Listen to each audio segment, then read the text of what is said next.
Look closely. The point of light inside this eye has a shape. The letters beneath this lens appear distorted. Its frame casts a narrow shadow across the page. In polished metal, a window seems to exist inside the surface, and near it stands something no painted figure should contain. This is not a photograph or a digital render. It was painted by hand almost 600 years ago.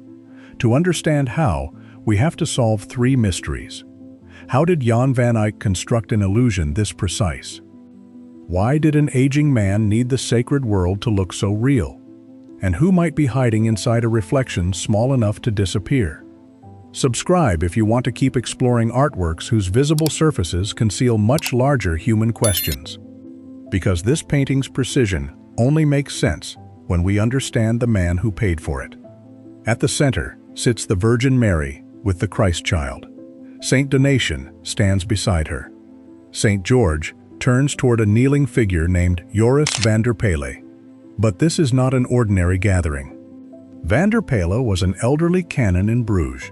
His health was failing, and death was no longer a distant idea. So he commissioned an image in which the impossible had already happened. A mortal man had crossed into sacred space. His patron saint had personally introduced him. The divine had come close enough to see, almost close enough to touch. The painting may have served as a memorial and a request for intercession. Emotionally, however, it does something more intimate.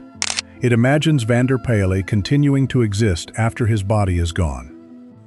That is why the realism matters. His hope depends on it. Begin with the glasses in his hand.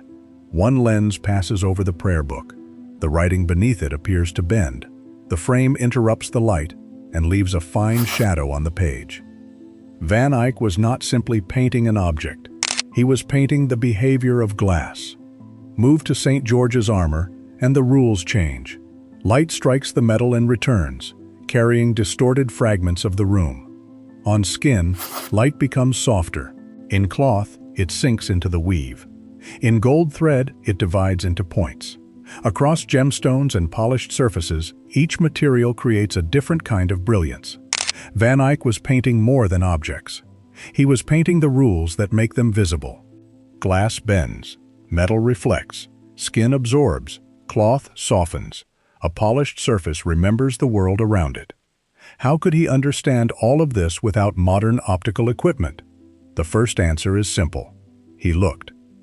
But he looked with extraordinary patience, not merely long enough to recognize an object, but long enough to notice how it changed as light crossed it. Observation explains part of the miracle. It does not explain how light became paint. Van Eyck did not invent oil painting, but he expanded its possibilities with remarkable control. Oil allowed pigment to be applied in thin, translucent passages. Light could enter those layers, meet brighter material beneath them, and return through color. The result was not merely red paint. It was the appearance of light moving through red. Opaque paint established form.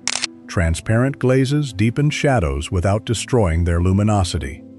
Tiny adjustments changed the warmth of skin, the weight of fabric, or the curve of metal. Yet there was no simple formula. Every passage required judgment. How transparent should the next layer be? How long should the surface dry? When should the brush stop? Modern researchers can identify materials and examine the order of layers. But knowing the ingredients is not the same as recovering the intelligence that combined them. And technique alone cannot explain why every object seems to carry more meaning than its appearance should allow. Look at the throne. Adam and Eve recall humanity's fall. Cain attacks Abel. Samson forces open the jaws of a lion. These are not isolated secret codes.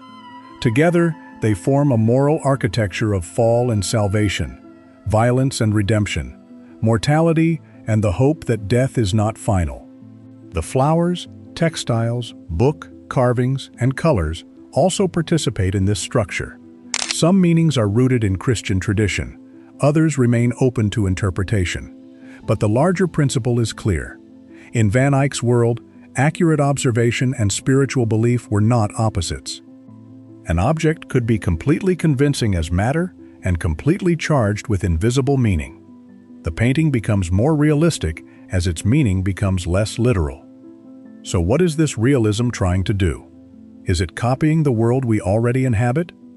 Or is it persuading us that another world is equally real? Share your interpretation in the comments. Then look again. Someone else may be present. Van der Paele kneels at the threshold between two realities. His aging skin, heavy features, and physical strain remain visible. Van Eyck does not erase the evidence of decline. Yet the Canon has already entered the sacred chamber. This may be why the painting needed to feel so materially persuasive. A vague heaven would not have answered his fear. He needed saints who occupied space, metal that captured real light, and a divine child whose body appeared to possess weight. The more convincing the boundary between matter and miracle became, the easier it was to imagine crossing it. This painting was an expression of faith but also an instrument of memory. Van der Paele was asking an image to continue holding him after his body could no longer do so. Now search the surface of St. George's Shield. Do not look for a conventional portrait. Look for a disturbance in the reflection. A vertical form, a small head, a body compressed by curved metal, a figure standing not inside the sacred event, but in the space directly in front of it. Some scholars have interpreted this tiny presence as Jan van Eyck himself. It cannot be identified with certainty. The figure is too small and distorted to provide definitive evidence. But the possibility changes the emotional structure of the painting. Van der Paele asks to remain visible after death. The saints are made present in material space, and the artist may have inserted himself into a reflection, almost invisible, yet permanently attached to the world he created. The painting is filled with people trying not to disappear. 6 centuries later, the viewer completes that chain by standing before it and searching for them. Today, researchers can examine the panel with forms of light Van Eyck never possessed. Macrophotography reveals details beyond normal viewing. Infrared reflectography can expose stages beneath the visible surface. Radiography shows internal structures. X-ray scanning can map elements associated with different pigments. These methods provide real knowledge. They help researchers study the artist's decisions and preserve the painting. But then the investigation reaches a boundary. A pigment map cannot record the pressure of a hand. An X-ray cannot reveal the moment when the artist hesitated, changed direction, or removed an almost invisible trace of paint. A cross-section can show the order of layers without recovering the order of thought. Science can tell us what remains.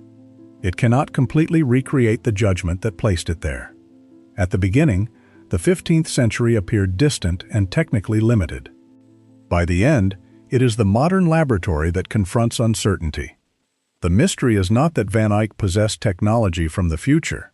He did not. The deeper challenge is that technology is not the only form of intelligence. He worked in a culture that could imagine every visible object as a meeting point between matter and meaning.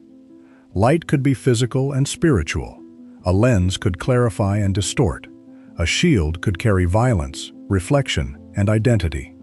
A painted surface could become a threshold between the living and the dead. Modern instruments allow us to see farther into the painting than Van Eyck ever could. But seeing farther is not always the same as seeing more deeply. Some knowledge lives in gestures, habits, materials, and repeated acts of attention.